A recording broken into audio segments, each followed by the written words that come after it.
বন্ধু, তাড়াতাড়ি এই অগ্নি পাতাগুলো খেয়ে ফেলো।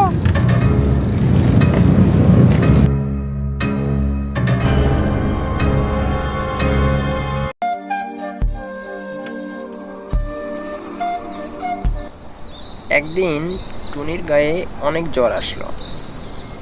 সে জ্বরে কাতরাতে থাকলো।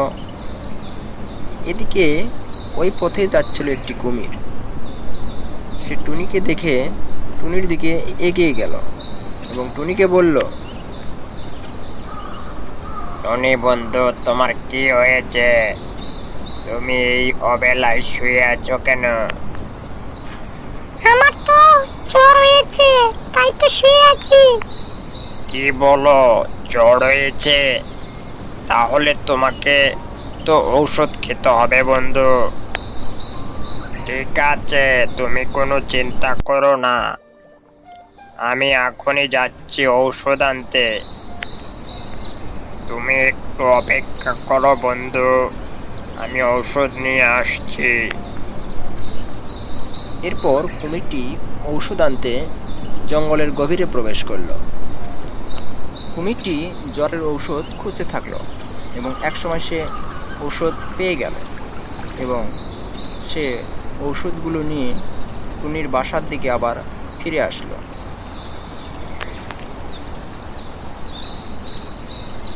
কুমিরটি টুনিকে বলল, টনি বন্ধু, এই ঔষধগুলো খাও, তাহলে তোমার জ্বর ভালো হয়ে যাবে। এরপর টুনি ঔষধগুলো খেলো। টনি বন্ধু, আজ তাহলে আসি, আবার কালকে আসবো।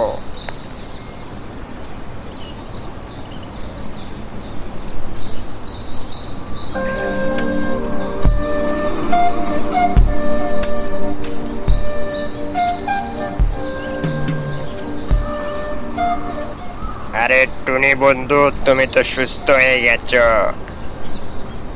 হ্যাঁ, সুস্থ হয়ে গেছি। তোমাকে অনেক ধন্যবাদ ওষুধগুলো এনে দেওয়ার জন্য।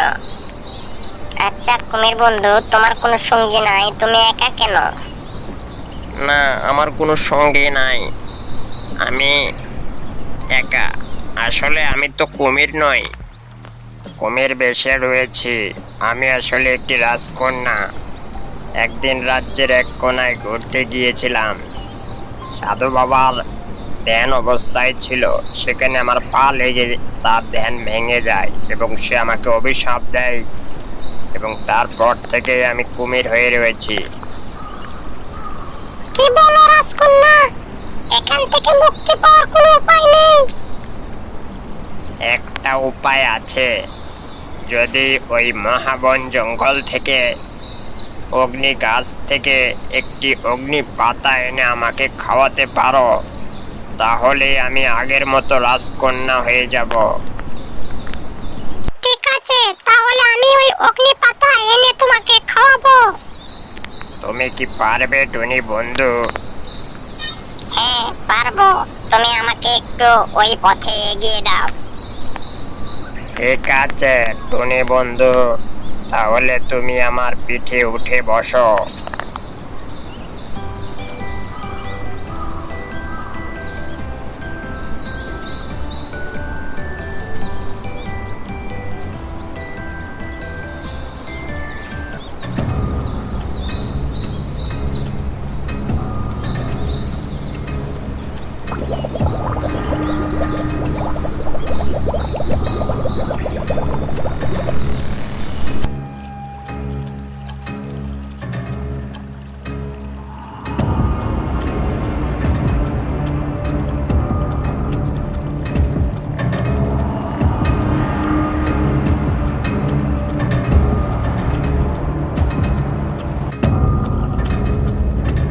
টুনি বন্ধু, এখন তোমাকে জঙ্গলের গভীরে প্রবেশ করতে হবে।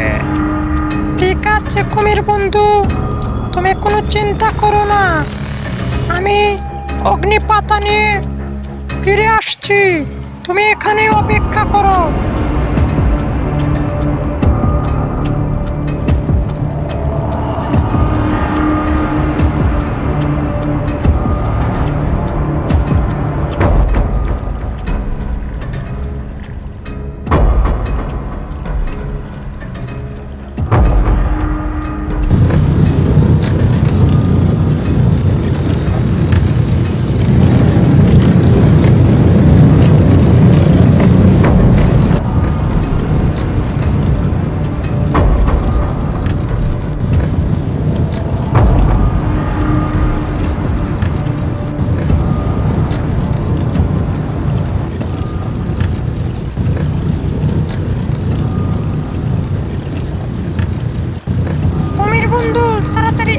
অগ্নি পাতাগুলো খেয়ে ফেলো।